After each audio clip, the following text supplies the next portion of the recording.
Think for a moment about the language we use when we talk about addiction. I'm addicted to sugar.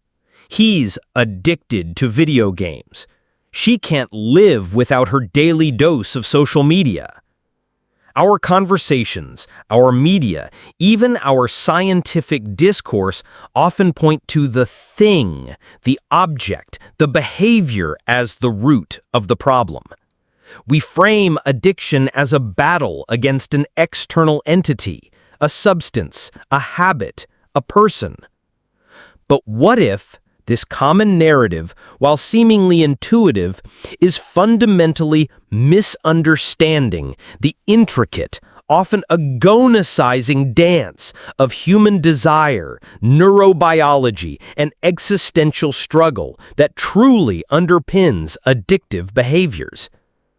What if the true addiction isn't to them, the coffee, the phone, the gambling chips, but to the profound, often elusive feeling they provide?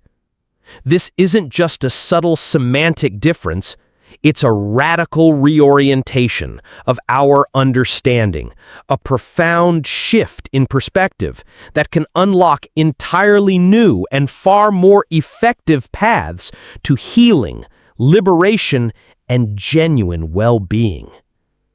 Today, we're going to embark on an in-depth journey, exploring how psychology and philosophy converge to reveal that addiction is not merely a physical dependence or a bad habit, but a deep, often unconscious entanglement with specific emotional and experiential states. To truly grasp this concept, we must first delve into the fascinating, complex world of the human brain. Psychology offers a robust framework for understanding how the pursuit of certain feelings can become compulsive and ultimately self-destructive. From the microscopic dance of neurotransmitters to the macroscopic patterns of our behavior and thought, the science reveals a profound and often surprising connection between our internal emotional states and our external actions. At the very core of feeling-based addiction lies the brain's intricate reward system. This isn't just about pleasure, it's about survival. When we engage in behaviors that are vital for our species, like eating, drinking, procreating, or connecting socially, our brains release a powerful chemical messenger called dopamine. Dopamine isn't the pleasure chemical, as it's often mislabeled. Rather, it's the wanting chemical, the motivational signal. It tells our brain, hey, that was important, pay attention, do that again. It reinforces the behavior, etching it into our neural pathways. Now here's where addiction comes in. Substances like illicit drugs, alcohol, nicotine, or even highly palatable foods, along with behaviors like gambling, excessive internet use, or compulsive shopping, hijack this ancient survival-driven system. They don't just provide a normal dopamine release, they cause an exaggerated, often rapid, and intensely powerful surge of dopamine. This creates an artificial superstimulus, overwhelming the brain's natural reward mechanisms. But as we hinted earlier, the addict isn't just chasing the initial, fleeting pleasure. That's a common misconception. What they are truly seeking, often unconsciously, is the feeling of that reward itself. Think about it. The exhilarating rush of a stimulant, the profound calm of a depressant, the complete escape from reality, the fleeting sense of control, the validation from social media likes, the temporary oblivion from pain. These are the feelings that become the primary motivators. The brain, in its remarkable capacity for adaptation, responds to these artificial surges. It tries to restore balance, a process known as allostasis. This leads to several critical changes. First, tolerance develops. The brain becomes less sensitive to dopamine, meaning you need more of the substance or behavior to achieve the same desired feeling. What once gave you a powerful rush now barely registers. Second, the brain's natural ability to produce dopamine can diminish significantly. This leads to a state called anhedonia, the inability to feel pleasure from normal everyday activities when the addictive substance or behavior is absent. This creates a cruel, self-perpetuating cycle. The individual is no longer chasing euphoria. They are desperately trying to achieve a baseline feeling of normalcy, or, even more powerfully, to escape the intensely uncomfortable, even agonizing feelings of withdrawal. These withdrawal feelings can range from crushing anxiety and profound depression to overwhelming irritability, physical pain, and a pervasive sense of emptiness. In this stage, the feeling of not feeling bad becomes the ultimate, elusive reward, a desperate quest for relief. Furthermore, the brain's incredible plasticity plays a critical, insidious role. Repeated activation of these hijacked reward pathways strengthens the neural connections associated with the addictive behavior. These pathways become deeply ingrained, almost like superhighways in the brain, making it incredibly difficult to break the cycle. Specific cues in the environment, a particular place, a certain time of day, the sight of a person, or even an internal emotion like stress or sadness can trigger intense, almost irresistible cravings for the associated feeling even years after abstinence. The brain literally rewires itself, prioritizing the pursuit of that feeling above all else, often at the expense of rational thought, long-term goals, and even basic survival instincts. The prefrontal cortex, responsible for executive functions like decision-making, impulse control, and planning, becomes compromised, losing its ability to override the powerful urges emanating from the deeper, more primitive reward centers. Building on these neurobiological foundations, behavioral psychology helps us understand how the pursuit of these feelings becomes a deeply entrenched, almost automatic habit. The principles of operant conditioning, a fundamental concept in behavioral science, brilliantly demonstrate how behaviors are learned, strengthened, and repeated. There are two primary forces at play: positive reinforcement and negative reinforcement. Positive reinforcement occurs when a behavior is followed by a desirable outcome, in our case, the desired feeling. For example, if using a substance initially provides a powerful feeling of euphoria or deep relaxation, that positive experience strongly reinforces its use, making it more likely to be repeated. The brain learns, do X, get Y, the feeling. Equally, if not more powerful, is negative reinforcement. This involves a behavior leading to the removal or avoidance of an undesirable outcome. Imagine an individual who uses a substance or engages in a compulsive behavior to escape overwhelming feelings of anxiety, profound boredom, intense emotional pain, or social awkwardness. The immediate removal or temporary suppression of those uncomfortable feelings powerfully reinforces the behavior. The relief, the escape, the calm, the temporary oblivion, these are the feelings being sought, and their successful attainment strengthens the habit. The brain learns, do X, make Z, the bad feeling, go away. This dynamic forms what we call the habit loop, a continuous cycle of cue, routine, and reward. The cue could be anything: a specific time of day, a particular location, the presence of certain people, or most commonly, an internal emotional state like stress, loneliness, or frustration. The routine is the addictive behavior itself: taking the drug, placing the bet, opening the social media app. And the reward is the specific feeling that the behavior provides: the rush, the calm, the distraction, the sense of belonging. Over time, through countless repetitions, this loop becomes incredibly automatic, almost unconscious. The individual may no longer even consciously desire the substance or activity itself. They are simply driven by the deeply ingrained, often overwhelming need for that predictable feeling it delivers.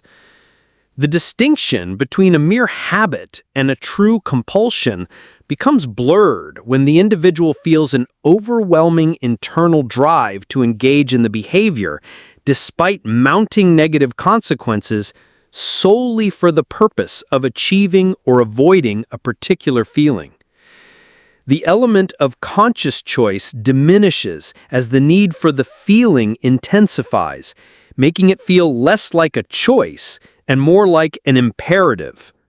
Beyond the brain's chemistry and behavioral patterns, our thoughts and beliefs play a profoundly significant role in perpetuating feeling-based addiction.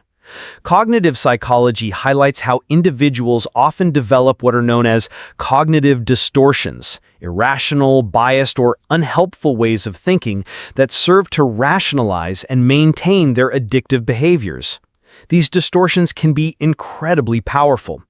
An individual might tell themselves, "I can't possibly cope with this stress without a drink. It's the only way I can relax and feel calm." Or, "Just one more game will make me feel better. I need that excitement to escape this boredom." They might minimize the negative consequences, thinking, "It's not that bad. Everyone does it." Or engage in all-or-nothing thinking. "Since I messed up once, I might as well go all the way." These distorted thoughts reinforce a deeply held, yet often false belief that the external object or behavior is the sole source of the desired feeling, or the only viable escape from unwanted ones. Expectation theory, a key concept in cognitive psychology, further illuminates this. It suggests that our expectations about the effects of a substance or behavior significantly influence our actual experience. If an individual expects alcohol to make them feel relaxed and sociable, they are far more likely to experience that calmness and sociability, even if some of the effect is placebo. This anticipation of the desired feeling itself becomes an incredibly powerful motivator, a self-fulfilling prophecy that strengthens the addictive cycle. Perhaps one of the most significant cognitive aspects, and one that deeply resonates with our central thesis, is the self-medication hypothesis. This widely accepted theory posits that many individuals turn to addictive behaviors or substances as a desperate, albeit ultimately ineffective way to cope with underlying psychological pain, unresolved trauma, or intensely uncomfortable emotions. They are not addicted to the alcohol, they are addicted to the feeling of numbing the chronic anxiety or the echoes of past trauma it temporarily provides. They're not addicted to the gambling. They're addicted to the feeling of excitement and distraction that pulls them away from a pervasive sense of boredom or despair. They are not addicted to social media. They are addicted to the feeling of validation, connection, or temporary escape from loneliness.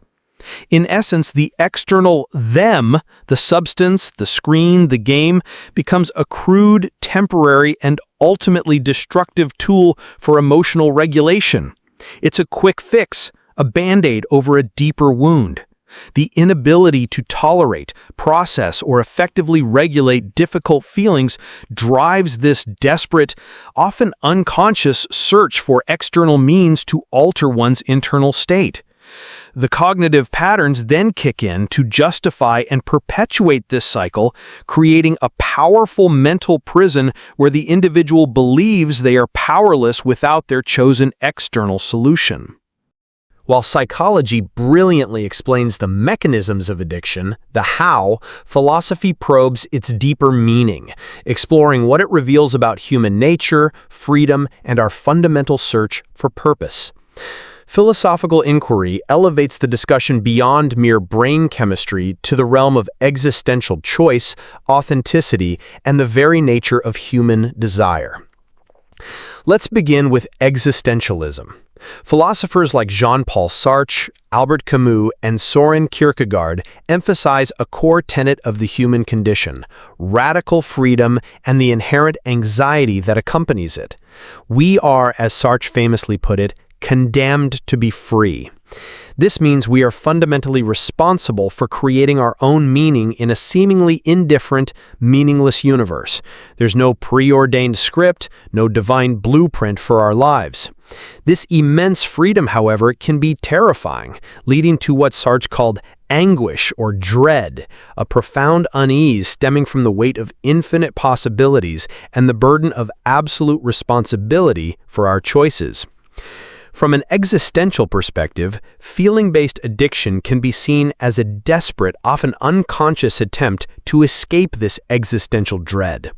It's a way to numb the anxiety of freedom, to avoid confronting the vastness of choice, or to fill the perceived void of meaninglessness. The addict seeks the feeling of certainty, control, escape, or even oblivion, precisely to avoid confronting the inherent ambiguity, absurdity, and responsibility of existence.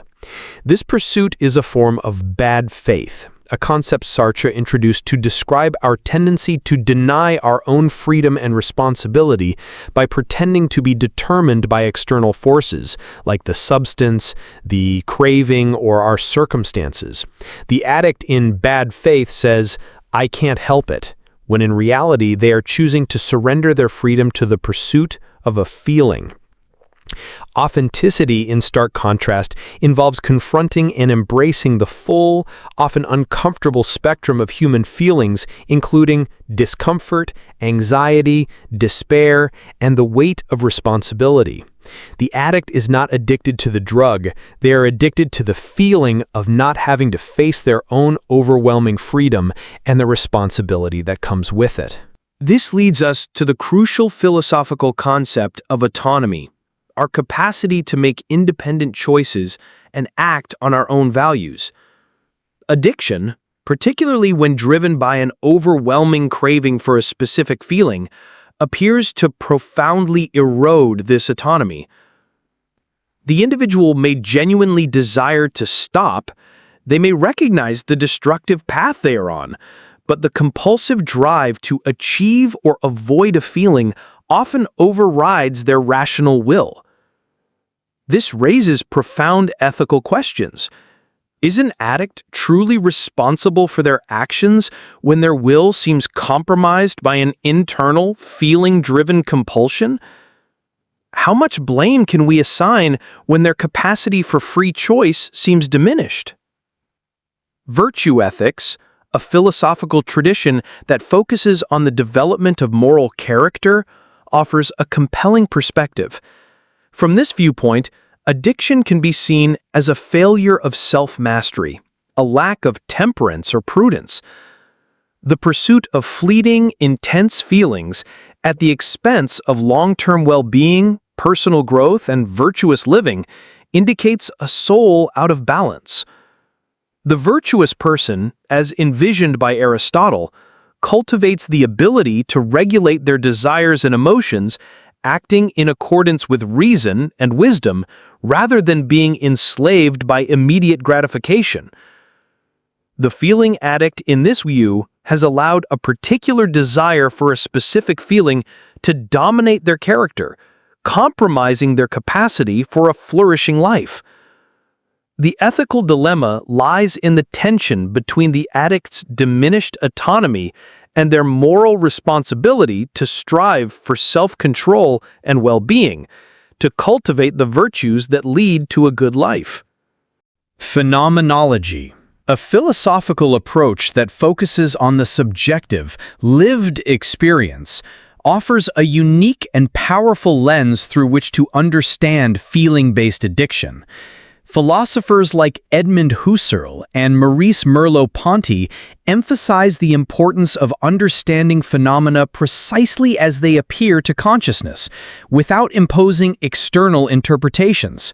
For the addict, the feeling is not an abstract concept or a chemical reaction.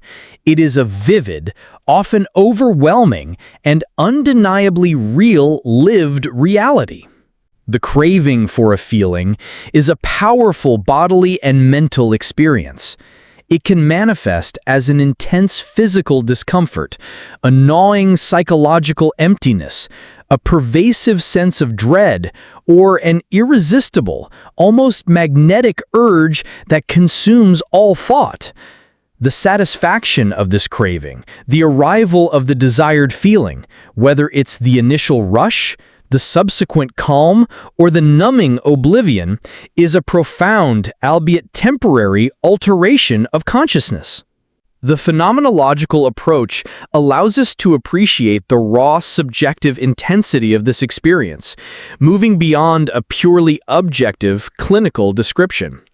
It reveals how the feeling can become so central to the individual's lived world that it blurs the boundaries of self, becoming almost an extension of their identity.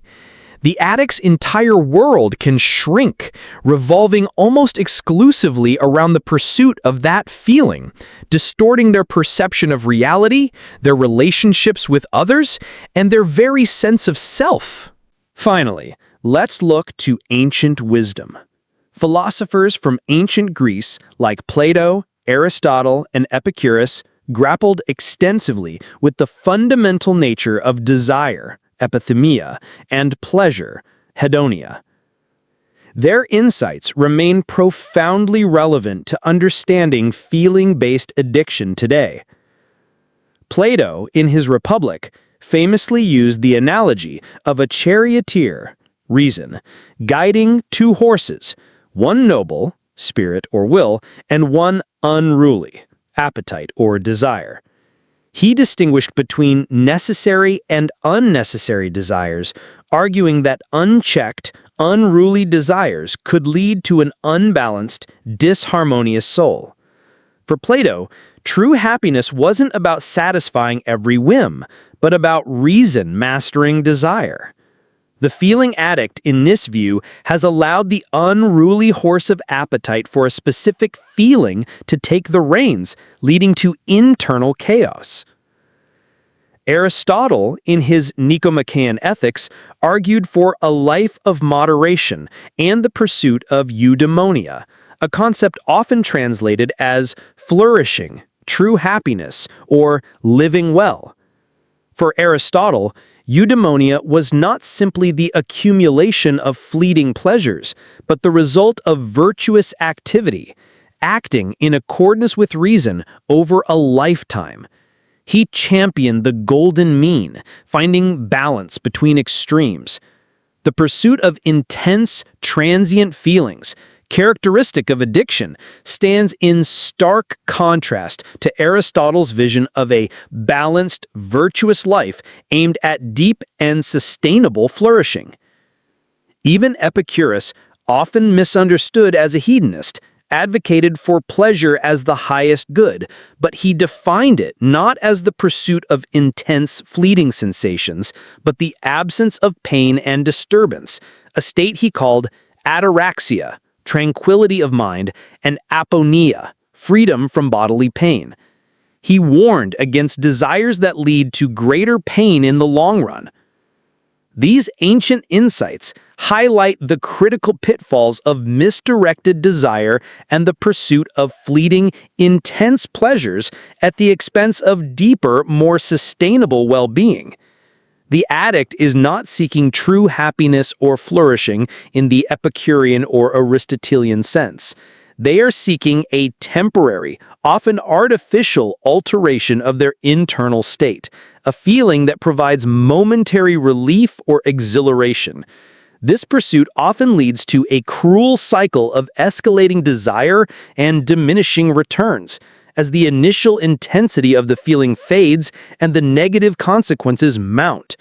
The philosophical question becomes, what kind of pleasure is truly good for us, and how do we cultivate desires that lead to a meaningful and fulfilling life, rather than a life enslaved by the pursuit of transient feelings? The psychological and philosophical perspectives on feeling-based addiction are not mutually exclusive. Rather, they are deeply interconnected, mutually reinforcing, and absolutely essential for a holistic understanding. Psychology explains the how, the neural pathways, the behavioral conditioning, the cognitive distortions that drive the compulsive pursuit of feelings. Philosophy explores the why, The existential anxieties, the ethical dilemmas, the fundamental questions about freedom, meaning, and the human condition that underpin this pursuit. By integrating these disciplines, we gain a comprehensive understanding that is crucial for both theoretical comprehension and, most importantly, practical intervention and healing. Consider the interplay. The neurobiological mechanisms identified by psychology, like dopamine dysregulation and brain plasticity, provide the biological substrate for the philosophical dilemmas of autonomy and free will. When the brain is literally rewired to prioritize the pursuit of a specific feeling, the individual's capacity for rational choice is indeed compromised, raising profound questions about moral responsibility. Similarly, the cognitive distortions and self-medication strategies described by psychology are often manifestations of deeper existential struggles. They are desperate, albeit misguided, attempts to rationalize an escape from uncomfortable truths about freedom, loneliness, or meaninglessness. Conversely, philosophical insights can profoundly inform psychological interventions. Understanding that an addict might be unconsciously seeking to fill an existential void or to escape the terrifying anxiety of freedom can guide therapeutic approaches beyond mere symptom management. It encourages therapists to explore deeper questions of purpose, meaning, and authenticity with their clients rather than solely focusing on behavioral modification or harm reduction. The feeling of pervasive boredom, for instance, might be seen not just as a psychological trigger for substance use, but as a philosophical challenge to find meaning and engagement in one's own internal resources and the world, rather than relying on external, artificial stimulation. The most crucial insight derived from this integrated understanding is the empowering need to shift our perspective from the external them, the drug, the gambling, the screen, to the internal feeling, the calm, the rush, the escape, the validation. This shift is truly transformative. If the problem resides in the external object, then control feels external, elusive, and often impossible. If the problem resides in the internal craving for a specific feeling, then the potential for internal strategies, self-mastery, and genuine agency emerges. This reframing allows individuals to recognize that the power to change lies within their capacity to manage their internal emotional landscape, rather than solely relying on avoiding external triggers. It moves the locus of control from the substance or behavior to the individual's relationship with their own feelings, empowering them to become the architects of their own emotional well-being. Overcoming feeling-based addiction is not a simple task. It requires a multifaceted, holistic approach that addresses both the psychological mechanisms and the underlying philosophical challenges. It's a journey of profound self-discovery and transformation. 1. Mindfulness and emotional regulation. Core to recovery are techniques from cognitive behavioral therapy, or CBT, and dialectical behavior therapy, or DBT. Mindfulness teaches individuals to observe their feelings, even the intensely uncomfortable ones, without judgment.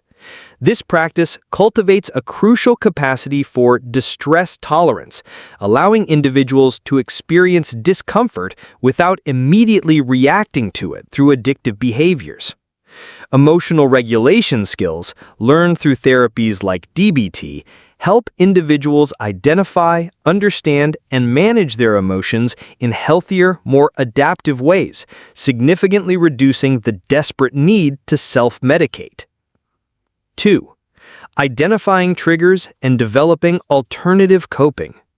Understanding the specific cues, whether internal thoughts and emotions or external environmental factors that trigger the craving for a particular feeling, is absolutely essential.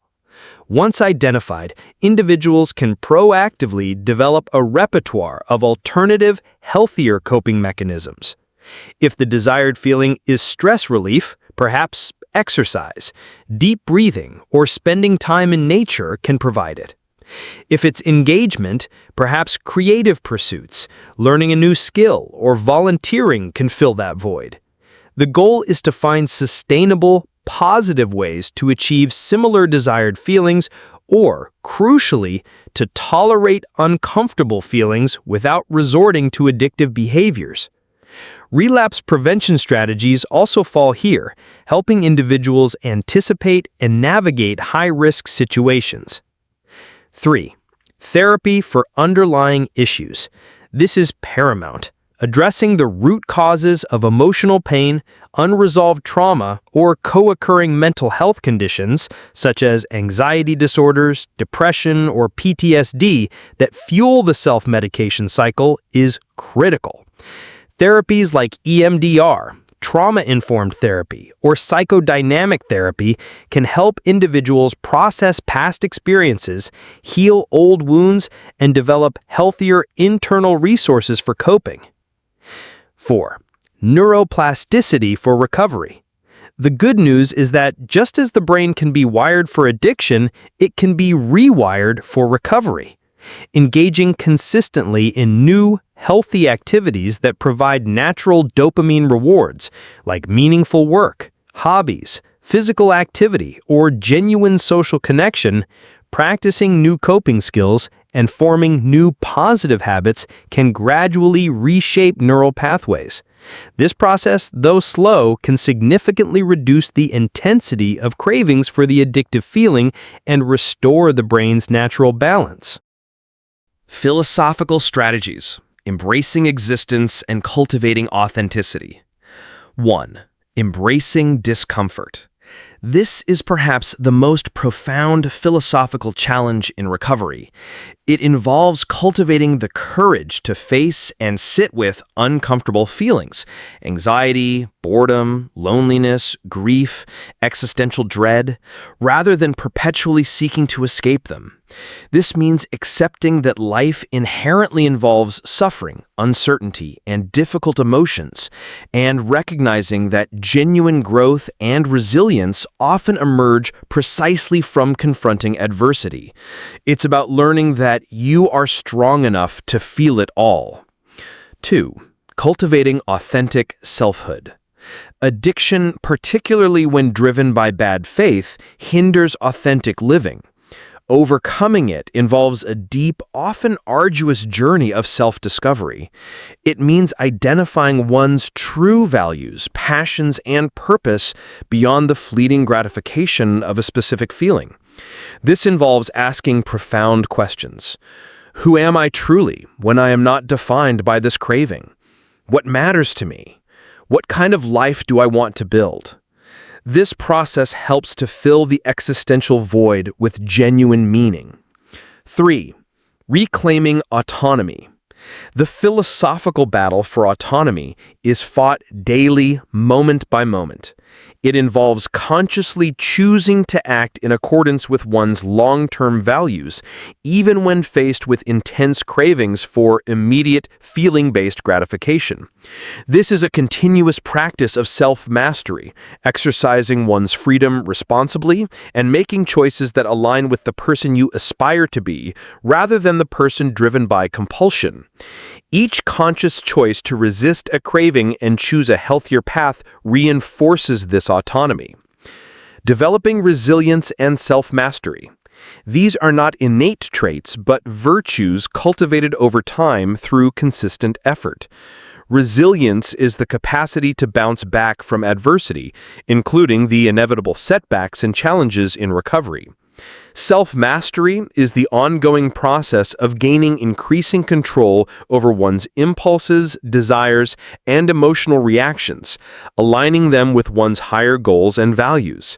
It's about building an internal locus of control, understanding that while you can't always control what happens to you, you can control your response. Finally, both psychological and philosophical perspectives powerfully underscored the profound, indispensable importance of community and genuine connection. So often, the feelings sought through addiction, validation, belonging, escape from loneliness, a sense of purpose, are unmet, fundamental human needs. Recovery rarely happens in isolation. It often involves actively seeking and finding healthy communities where these needs can be met authentically, fostering a sense of belonging, shared purpose, and mutual support that transcends the isolating grip of addiction. This provides a safe space to confront existential anxieties with understanding and compassion, and to practice authentic living in true relation to others. Conclusion. The assertion that you're not addicted to them but the feeling is far more than a semantic distinction. It is a profound reorientation of our entire understanding of addiction. It reveals addiction not as a simple physical dependence on an external substance or behavior, but as a complex, multi-layered interplay of neurobiological mechanisms, behavioral conditioning, cognitive distortions, and deep-seated philosophical struggles with freedom, meaning, and the very essence of the human condition. By recognizing that the true object of addiction is the internal emotional or experiential state, the feeling, we empower ourselves and others to look beyond superficial solutions. This integrated psychological and philosophical lens allows us to address the root causes, the brain's hijacked reward system, the learned patterns of emotional regulation, the existential anxieties that drive us to seek escape, and the erosion of autonomy that accompanies compulsive pursuit. Only by understanding this intricate dance between our inner world and our outer actions can we truly begin to heal, reclaim our inherent freedom, and build lives of genuine meaning, connection, and enduring well-being.